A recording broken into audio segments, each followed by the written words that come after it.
Ndagusuhuje cyane inshuti yanjye wowe ukurikira ibiganiro byo kuri RN Agape Official. Uyu munsi tugiye kuganira ku nsanganyamatsiko ivuga akamaro ko gukora imibonano mpuzabitsina.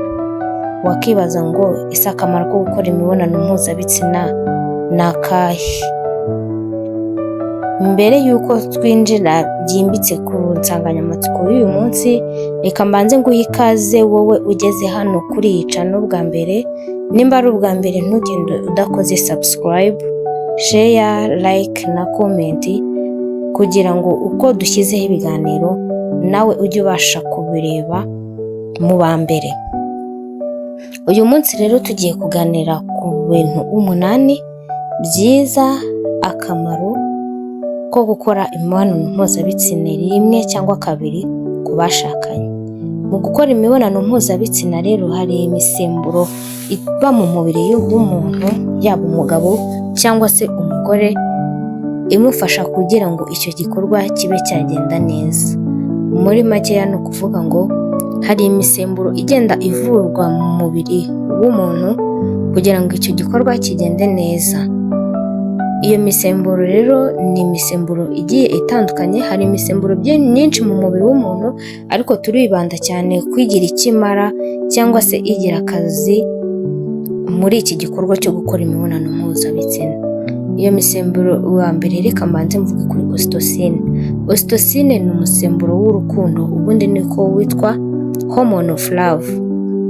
Uyu musemburo w'urukundo ni umusemburo uvurwa mu gikorwa cyo gukora imibonano mpuzabitsina cyangwa se sex, ku buryo uwo muri gukorana imibonano mpuzabitsina yaba umugabo cyangwa se umugore, ku buryo aba yumva yishimye mu gikorwa agiye gukorana n'umukunzi we. Umusemburo wa kabiri ufasha muri iki gikorwa ni dopamine. Dopamine ni umusemburo utuma umuntu yumva aruhutse, mbega mu gikorwa umaze gukora sex cyangwa se nyuma yo gukora imibonano mpuzabitsina, ukumva uraruhutse, kumva umeze nk'utuye umutwaro, ukumva mbese mu buzima bwawe hari nk'ikintu gihindutse. Umusemburo wa gatatu ufasha muri iki gikorwa ni umusemburo witwa endorphin. Uyu musemburo ni umusemburo umeze nk'urumogi, ariko uyu musemburo ukorwa n'ubwonko, ku buryo umuntu umaze gukora imibonano mpuzabitsina uwo ari we wese, aba umugore aba umugabo, ku buryo aba yumva afite ibyishimo bihambaye byo ku rwego rwo hejuru, mbese aba yumva isi arimo itandukanye n'iy'abandi bariho. Aba yumva mbese ari mu gacuke, ari mu isi yiwe itandukanye n'iy'abandi. Hari n'undi musemburo ariko wo ntago wakitinga cyane cyangwa se ngo ukore cyane, ntago wiganza cyane, witwa prolactin. Ubundi uyu musemburo ukunze kugaragara mu ikorwa ry'amashereka ku babyeyi bonsa, ariko no mu gihe cyo gukora imibonano mpuzabitsina naho ubushakashatsi bugaragaza ko ugaragaramo, nubwo utagaragara cyane, ugaragara gakeya.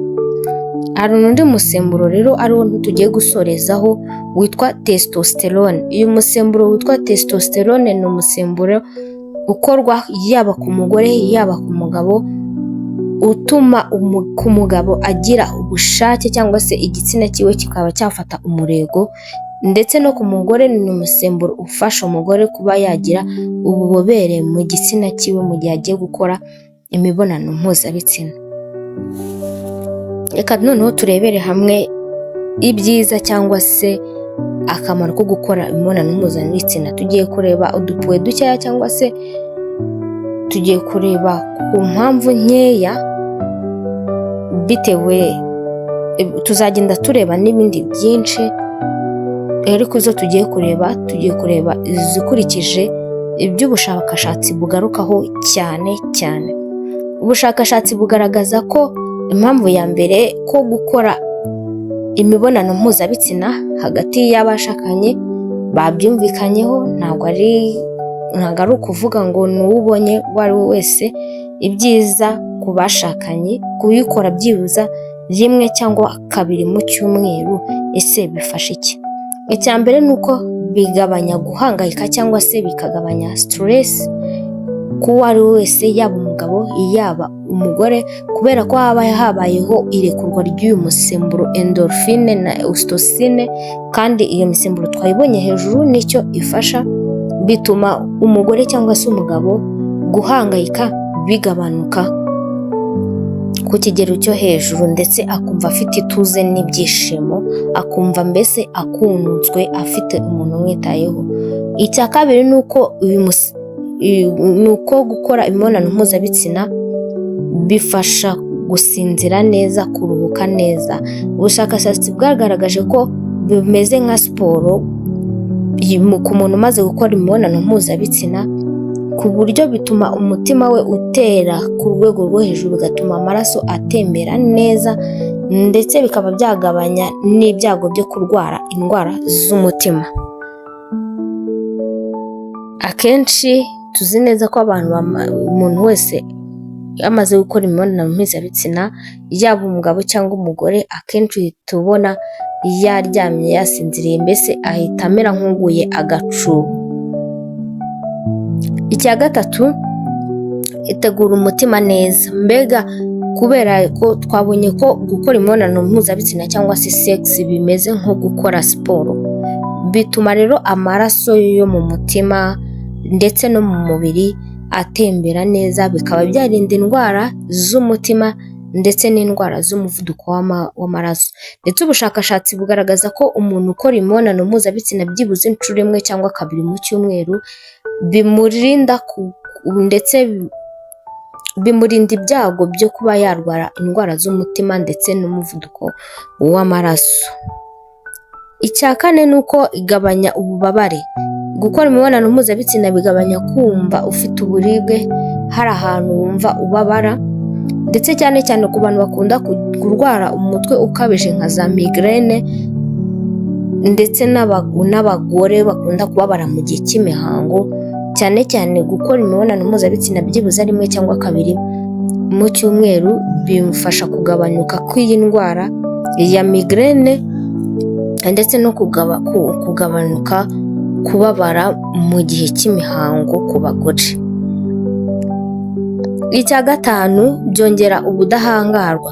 Mbese gukora imibonano mpuzabitsina bifatwa nka immunity booster, byongera abasirikare b'umubiri, kubera ko umuntu ugiye gukora imibonano mpuzabitsina akenshi usanga amaraso yiruka cyane, ugasanga mbese umutima we utera cyane. Rero byongera ubudahangarwa cyangwa se abasirikare b'umubiri kwiyongera mu mubiri we. Imibonano mpuzabitsina rero itera ubusabane ndetse n'urukundo hagati y'abashakanye, hagati y'abamaze kuyikorana, bituma buri umwe yumva yisanzuye kubera ya misemburo yavuwe ya oxytocin, akumva urukundo, yumva afite ubwuzu bwinshi, urukundo rwinshi ndetse n'ubusabane, bigatuma bo ubwabo bagira ubumwe ndetse no kwizerana. Tujya twumva bavuga ko nyuma yo gukora imibonano mpuzabitsina burya icyo wakaka umugabo cyose yakikwaka.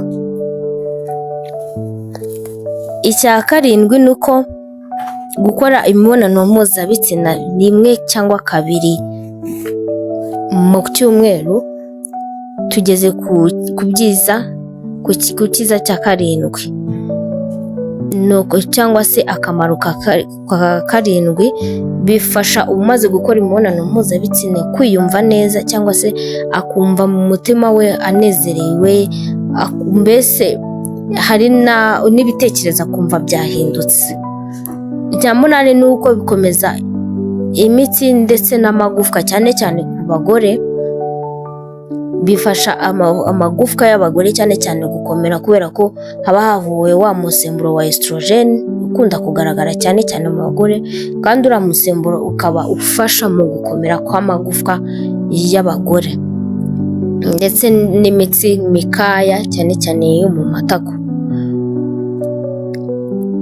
Icya cyenda ni uko bifasha mbese ubuzima bwo mu gitsina, bikaba byatuma mu gitsina cy'umugore haraguka, imitsi yaho igasa irakomera, ndetse hagakunda kuba hahora ububobere, noneho bukaba bwakwizana atari ukuvuga ngo arabihatiriza. Uko agenda abikora inshuro nyinshi kenshi niko noneho bwa bubobere bugenda bwizana gake gakeya.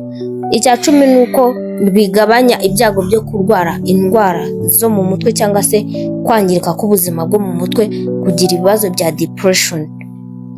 Gukora imibonano mpuzabitsina rero ni byiza cyane ku bashakanye kubikora byibura inshuro 1 cyangwa inshuro 2 mu cyumweru. Nubwo tubonye ibyiza byo gukora imibonano mpuzabitsina cyangwa akamaro ko gukora imibonano mpuzabitsina, ntabwo bivujije ko hari n'ibibi byabyo. Hari n'ibibi byabyo mu gihe itakozwe neza ikingiye. Ibi ngibi mbivuze cyangwa se dukoze ubushakashatsi cyane tugendeye ku cyo ubushakashatsi buvuga cyane ku bashakanye. Ariko mu gihe utubatse cyangwa se ukaba wubatse ukaba ukora imibonano mpuzabitsina n'abantu bagiye batandukanye, yego ibi ni ibyiza byabyo ariko hari n'ibibi byabyo. Hari indwara nyinshi zandura mu mibonano mpuzabitsina mu gihe hatabayeho kwikingira. Hariho sida, hari hepatite, hari imitezi na zamburgu, twagiye tubireba hejuru, indwara zandura mu mibonano mpuzabitsina. Ni byiza ko rero tugire amakenga ndetse twite ku buzima bwacu. Iyi channel ni yaziye kugira ngo twite ku buzima bwacu, kugira ngo tugire ubuzima bwiza buzira umuze, buzira uburwayi. Ibiganiro rero byacu byo kuri RN Agape Official nakagaruka. Ciao.